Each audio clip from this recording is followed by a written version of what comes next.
I think the WWE is about to learn that what happens in Vegas stays in Vegas. Except for viruses. I'm Chris Wolvie, the wrestling vlogger who always tells it like it is.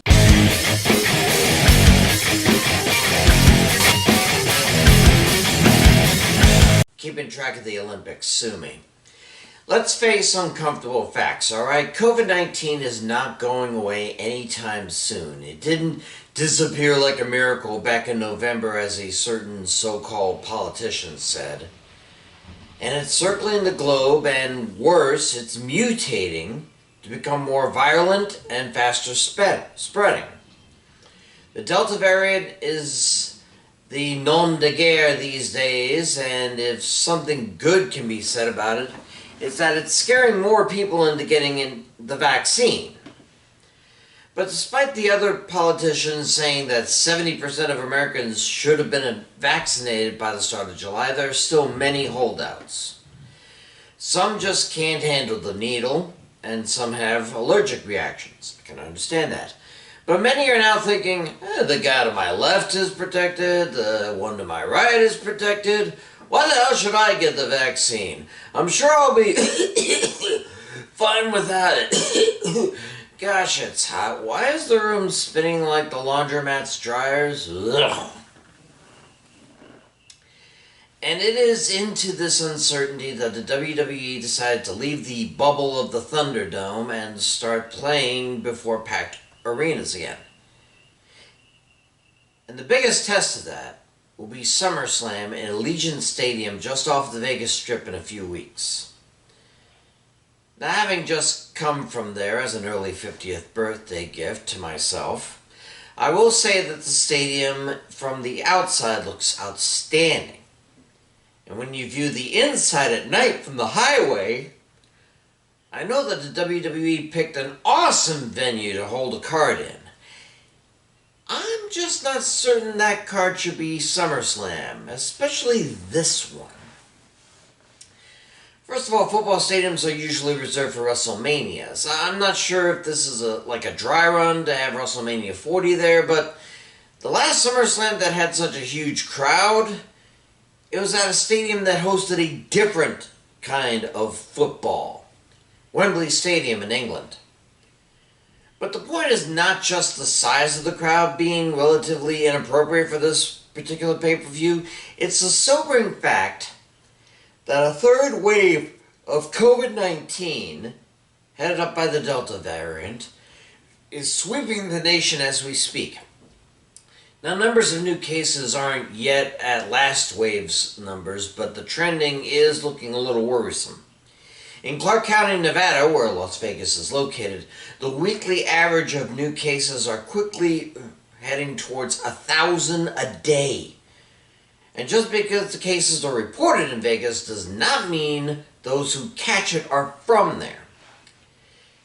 Now, I'll be getting a test in a few weeks to see if I caught it. For the record, I am fully vaccinated and have not felt any symptoms. But you see, while the vaccine can kill the virus inside people, it does take time to do so.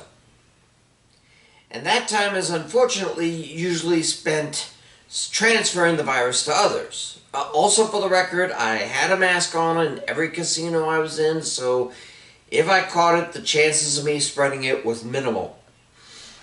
The vaccines are really just to keep you from having symptoms, not to prevent the capture and subsequent transfer of the virus. But how will that affect a stadium with potentially 60,000 or more screaming WWE fans? Most of them more than likely not masked up. What kind of viral hotbox will Allegiant Stadium turn into in a few weeks? Now, Nevada has not issued a new mask mandate as far as I know, but they are saying that any venue that hosts 250 or more people must fill out a form to let the state know what they intend to do to help stop the spread.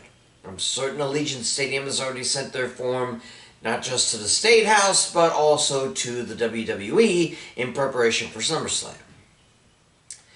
And all I can say is that if it includes that fans either A, mask up, or B, prove that they're fully vaccinated, well, the WWE Universe will have no choice but to comply. Personally, even in such a big place, I'm hoping the WWE keeps the upper bowls of stands empty and that they ask, if not beg, everyone to mask up in the stadium, fully vaxxed or not. I also hope that they do a PSA before, during, and after the show for everyone to get tested as soon as possible, and if they are infected, to A, stay at home for 2 weeks, B, wear a mask if they must go out, and C, most importantly, not to blame the WWE for their illness. I mean, this kind of goes back to when it was still up in the air of WrestleMania 36 still going to be taking place at Raymond James Stadium last year. I suggested that there be checks and balances before each fan could go in, and that they are informed that they are joining this crowd at their own risk. Just because we're getting close to 50% fully vaxxed in this country doesn't mean they can't still get sick. And if they do, it's the fans' fault and not the WWE'S or Allegiant Stadiums. I hate to say this, but most people are ignorant, and it wouldn't surprise me if the WWE gets a frivolous lawsuit or 200 from fans complaining they caught COVID-19 during SummerSlam. They'll just end up with egg on their face and massive lawyer bills to pay off. So, best to let them know from the start about who's responsible here. Now, with any luck, SummerSlam will go off without a hitch, and no one there, staff, crew, superstars, or fans, will catch the latest craze and viruses. But if they do, the WWE may catch heat from the critics and those that caught it. But hell, it's Vegas, so it's going to be a dry heat anyway. I'm Chris Ward with the Wrestling Blogger, who always tells it like it is. Stay safe, and I'll see you.